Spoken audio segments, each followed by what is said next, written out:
Dr. Vito, biling-bili na po kami ng mga food supplement po ngayon na nauuso po through online. Pwede pa nga po silang cash on delivery. Maaari din po silang mabili po sa ating mga tindahan.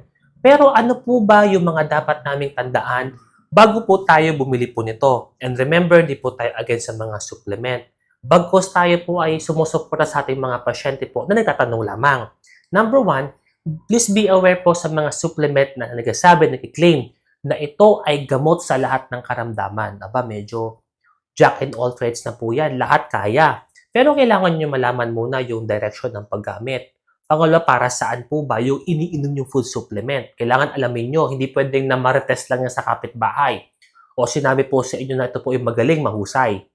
Okay? Sunod po kapatid, kailangan nyo i-check kung ito po ba ay safe sa inyong kidney. Kasi remember, kidney nyo po kasi maglalabas ng mga waste po niya.